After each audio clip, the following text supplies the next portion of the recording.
Anyway, at this point, Wei Wuxian no longer wanted to hide. He directly smashed open the windows and climbed in. Without saying a word, he rushed over to the bathtub, grabbed Lan Wangji's wet shoulders, and sharply questioned, "Lan Zhan, what happened to these scars?" Lan Wangji seemed genuinely not expecting him to come back and hide outside the windows to watch secretly. His lips moved slightly. Wei Ying. Wei Wuxian had no patience at all now. Seeing Lan Wangji hesitating, his eyes reddened anxiously.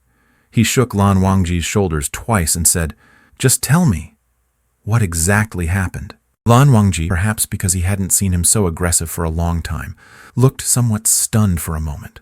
Following his words, he said, "I once broke the family rules. They punished you like this for breaking the rules? With a punish whip?" Wei Wuxian interrupted hysterically, shouting, "Lan Zhan, tell the truth. What are you hiding from me?" Lan Wangji was silent for a moment. Wei Wuxian became even more out of control. "It's about senior sister and Lotus Pier, isn't it? You kept it secret from me, didn't you? Tell me. Lan Zhan." Wei Wuxian paused and continued, "Tell me. Anyway, I already know once, right?" Lan Wangji closed his eyes and sighed. "That's why I didn't want to tell you again." He slowly opened his eyes, looking at Wei Wuxian, whose brows were tightly furrowed with excessive anxiety, and whose eyes looked at him eagerly for an answer. After a brief silence, as if making up his mind, he said, "All right, I will tell you." Lan Wangji simply wiped his body and casually put on a piece of clothing. Water droplets still slid down his wet hair. Looking at Wei Wuxian, he knew that now that things had come to this, given Wei Wuxian's temper, if he didn't find out the truth here, he surely wouldn't give up no matter what. So, rather than letting him ask others, it was better to tell him personally. Lan Wangji quietly took a breath in and said, "Back then, you charged into the Nightless City for the Wen family and got involved in a scuffle. The actual situation was unclear to me, but Miss Jiang did indeed fall beside you." With every word he spoke, Wei Wuxian's eyes grew wider and wider. By the end, his eyeballs were almost going to pop out of their sockets. Wei Wuxian murmured, "What?"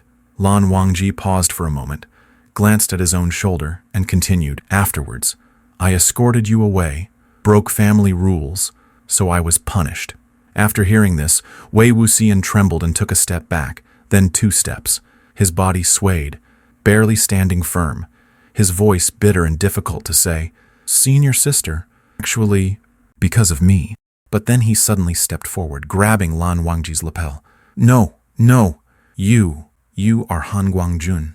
Why would you endure this punishment for me? For the Yiling Patriarch?" Wei Wuxian's hands trembled terribly, and finally, he couldn't even hold Lan Wangji's lapel anymore. Slowly, his hands slid down from his chest. As if asking someone, he seemed to mumble to himself, Why didn't you tell me sooner?" Lan Wangji looked at him, heartbreak clearly showing on his face. He reached out to hug Wei Wuxian, but Wei Wuxian staggered back a few steps, suddenly turned and ran outside. "Wei Ying?" Wei Wuxian's mind was about to explode, not knowing how to face Lan Wangji's gaze, only wanting to escape quickly from here. Where to run, he didn't know, as long as it wasn't here and now. "Wei Ying!" Lan Wangji caught up and firmly grabbed Wei Wuxian at the door, wrapping his arms around his waist and holding him tightly in his embrace. Wei Wuxian struggled desperately in his arms, trying to pry open his fingers as if they were iron shackles, shouting recklessly, "Let me go! Let me go!" But Lan Wangji held him even tighter, as if wanting to blend him into his very bones, refusing to let go no matter what. Wei Wuxian continued struggling wildly, kicking his legs, but suddenly felt his shoulder grow heavy. Lan Wangji's voice sounded near his ear, low and deep, particularly jarring amidst his shouting. Lan Wangji said, "Sorry." Suddenly, Wei Wuxian couldn't struggle anymore. What was Lan Wangji sorry for? Sorry for not telling him the truth sooner? Or sorry for not standing firmly by his side back then, accompanying him till the end? Held by Lan Wangji, Wei Wuxian felt the tightening arms around his waist. The other's trembling heartbeat seemed to resonate within his own chest. He stared blankly ahead, his vision suddenly blurred. Instinctively blinking, hot tears rolled down his cheeks. After all, what did Lan Wangji owe him an apology for? It was Wei Wuxian who lost control, Wei Wuxian who failed to protect senior sister, and now Wei Wuxian who wanted to run away. Lan Wangji immediately noticed something was wrong. Wei Ying! Wei Wuxian abruptly turned and buried himself firmly in Lan Wangji's arms, both hands gripping his broad shoulders tightly. A sob choked in his throat. Then, in an instant, he broke down uncontrollably. Lan Zhan. Wei Wuxian buried his head in Lan Wangji's warm, solid chest and cried bitterly, "Sorry, I'm sorry."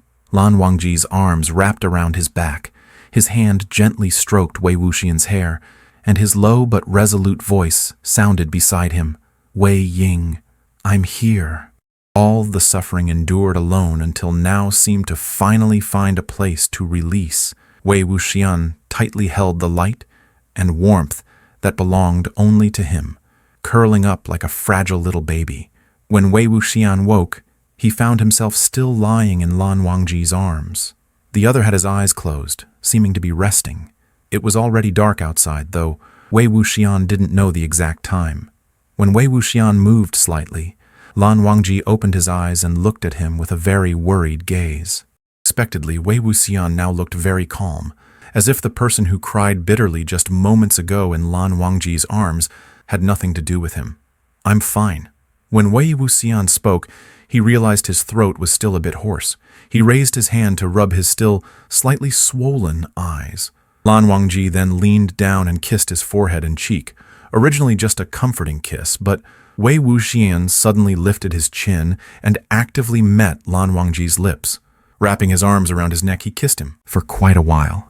After they parted, Wei Wuxian even licked the corner of his mouth. He sat up from Lan Wangji's embrace, speaking calmly. "Lan Zhan, I want to talk to Jiang Cheng." This time, Lan Wangji didn't refuse, responding warmly, "All right, I'll go with you." Since he already knew the truth from back then, he didn't want to just sit idly like this. Even if he couldn't clear up misunderstandings, at least he wanted to talk about those old grievances. Wei Wuxian inquired from Yiling about Jiang Cheng's residence here and immediately sent him a letter, inviting him out for drinks tomorrow night at a small courtyard of a tavern. The next day, Wei Wuxian arrived early. Near the scheduled time, Lan Wangji actively kept a distance, though in fact he just stayed not far outside the courtyard gate. Wei Wuxian sat alone at the table, looking at the pot of osmanthus wine continuously emitting fragrance. He reached out, pouring the wine into 2 cups. His foot tapped rhythmically on the ground as he waited. A quarter hour passed, then 2 quarters, then half an hour. But at the table, there was still only Wei Wuxian. Finally, the Lan Wangji outside couldn't wait any longer. He entered the courtyard and stood beside Wei Wuxian. Wei Wuxian looked up at him, then glanced at the 2 cups of wine already poured on the table, suddenly smiled and said, "Lan Zhan, I just discovered I forgot something." Lan Wangji asked, "What?"